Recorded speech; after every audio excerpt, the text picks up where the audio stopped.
નકરી હુંવણ કરી. એક વાત કરી અને પછી મારા શબ્દોને વિરામ આપું. એક કવિતાની ફરમાઈશ છે પણ હવે લાંબુ થઈ જાય છે. હા, નકર અહીં બેઠા હોય જાય નહીં. હા, એ ગાતા હતા એમ બેઠા હતા. ના ના, હા, એટલે મને કોક બોલાવી દીજો. ના ના, એક ભાઈ સામે બેઠા હતા ને તે સાંભળતા હતા. આપણને ખબર પડે કે ધીરુભાઈ સાંભળે છે પણ ધ્યાન કંઈક બીજે છે. એટલે ઘણા આમ કરતા હોય બરાબર. પછી એક ફેસ એવું કહેતો હોય કે સાંભળે છે ને સમજે છે, એ ખબર પડે. એમાં એક ભાઈ સામે બેઠા હતા ને તો મને એમ લાગ્યું, મેં કીધું ભાઈ, મેં કીધું ટેન્શન છે કંઈ? તો ના ના, અને કોઈ હોય તો કહે, જાહેરમાં ન કહે. શું કામ? શબ્દો બરાબર યાદ રાખજો. રોવું બધાને છે, ખંભો ક્યાં?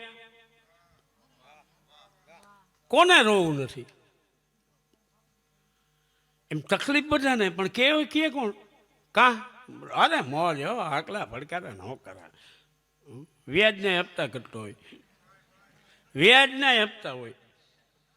એમાંથી મેં કીધું ટેન્શન થતું? ના ના. વળી થોડીક વાર મેં કીધું ટેન્શન થતું? ના. બીજી મેં કીધું તું અહીં નથી, સાંભળે પણ નથી. મને કે થોડુંક છે. મેં કીધું શું છે? તને તો પૈસાનું હોય, બીજું શું? બરાબર ને? તો કે આ કેટલા જોઈશે? હું કેમ જાણી ખિસ્સામાં દઈ જ દેવાનું હું, એવા વટથી કીધું અમે કેટલા જોઈશે. મને કહે કાલ સોમવાર છે ને, સોમવારે 5 લાખ દેવાના છે. તો મેં કીધું ખબર નહોતી. મને કે ખબર તો 1.5 મહિના થયા છે. તો મને કે નથી થતું. મેં કીધું ફોન કર કોકને. તો કરી જોઈએ. કોઈ નથી થાય એમ. મહેનત કર, માતાજીનું નામ લઈને યાદ કર. તો કે નથી થાય એમ. બીજી વાર કીધું. મેં કીધું એકવાર યાદ કર. પણ મને કે નથી થાય એમ. મેં કીધું જે વસ્તુ થાય એમ જ નથી એનું ટેન્શન છે નું. હે, આપણે શું કરી છીએ? ખબર જ છે કે નથી થાય એમ. પછી બોલી જાય છે. આપણે બોલી જાય શું ખબર છે? કાલની કોને ખબર છે? છોકરાને કે 3 મહિનાનું રિચાર્જ કરી દેવજો મારામાં. હે, કાલની ખબર નથી, 3 મહિનાનું રિચાર્જ કરીને જાય કહેવાય. એટલે પછી એ જે શબ્દ આવ્યો ને એના ઉપર 1-2 લાઈન કહું કે આ ખોટી ઉપાધિ કરવી જ જોઈએ. આપણી ફરજમાં આવે છે એ બધું આપણે કરવું જોઈએ. ફરજ એ જ ધર્મ છે. આપણી ફરજમાં આવે ને એ બધો આપણો મૂળ ધર્મ એ જ છે. શું કામ? મા ને બાપનો જે હાથ પકડે ને એને કોઈના પગ ન પકડો. આપણે અહીંથી શરૂ કરો, પછી ક્યાંય જવાની જરૂર નથી. આ ઘણું બધું છે. એટલે પછી લખ્યું કે આવી ખોટી ઉપાધિ કરવી જોઈએ, આપણે કરવા જેવી હોય, બાકી ખોટી નહીં કરી. મન તું ખોટી ઉપાધિ મેલ રે, આ તો ખરો નસીબનો ખેલ. મન તું ખોટી ઉપાધિ મેલ રે, આ તો ખરો નસીબનો ખેલ. પૈસાવાળા થઈ જાય ને અમારા રાજકોટમાં, એટલે શું કહે ખબર? ક્યાં રહ્યો? તો કાલાવડ રોડે રહી. એ જ સાવકાર. બોલો. હા, જમાવટ હો ભાઈ. હા, વાજડી વાળા દાંત કાઢે આવે તો કાલાવડ રોડ ને. હે ચાવડા.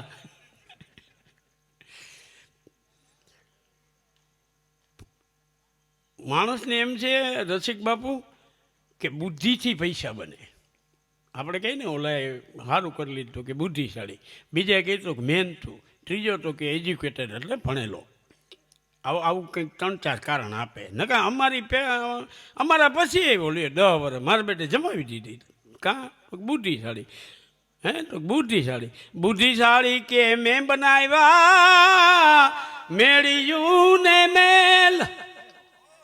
બુદ્ધિશાળી કે મેં બનાવ્યા મેળ્યું ને મેલ. બુદ્ધિશાળી તો બિરબલે હતો, બુદ્ધિશાળી તો બિરબલે હતો, કેમ બાદશાહ નહીં બનેલ રે. માટે ખોટી ઉપાધિ મેલ રે, આ તો ખરો નસીબનો ખેલ. મન તું ખોટી ઉપાધિ મેલ રે, આ તો ખરો નસીબનો ખેલ. બીજો કે મહેનત, તનતોડ મહેનત ખેડૂત કરે તોય પૂરું વળતર નહીં પામેલ. ખેડૂત એક જ આ ધંધો એવો છે કે એમાં 12 મહિનામાં 13 મહિના મહેનત કરે. તમે કલ્પના, અમારા શબ્દો છે, તમે વિચાર કરો. 12 મહિનામાં 13 મહિના મહેનત કરે. શું કામ? એ જેથી રજા રાખે ને તેથી, બાકી એને રજા જ નહીં. ખેડૂત છે ને, અને જો કઠણાઈ કેને કહેવાય, ઠાકર જમીન હોય, ટિફિન એટલે ભાત આવ્યું ન હોય, ભૂખ લાગી હોય, અને એને ખબર હોય કે આ પાળો થોડોક તૂટી ગયો ને અહીંથી અહીં જો નાખી દઉં તો સારું. કોદાળી ગોતી આવ્યો ને તો કોદાળી મારી જેમ છે ને બૂઠી થઈ ગયેલી. કઠણાઈ ભેગી થાય ને તો કઠણ જમીન, ખરાબ બપોર ને બૂઠી કોદાળી, અને લઈને જાય. અને એમાં જ પાછું તમે જે કામ કરો ને એમાં તમને જો રસપૂર્વક કરશો ને તો તમને કંટાળો નહીં આવે કોઈ દી. એક રિક્ષાવાળા મને રાજકોટ જતો હતો ને તો મને કહે અમારે તો ધંધો છે કાંઈ. એટલે મેં કીધું મૂકી દેવાય. તો મને કહે તો ખાવું શું? મેં કીધું તો બે જવાબ હું ન આપું. એમને બધી જવાબદારી મારી. જેમાં તમે આમ ઇન્વોલ્વ થઈ જાઓ ને તો તમને એનો થાક નહીં લાગે. ભલે તમે ધંધો ફેરવો પણ કરો ત્યાં લગી પ્રેમથી કરો. એમાં એ આમ ખોટતો તો એમાં એક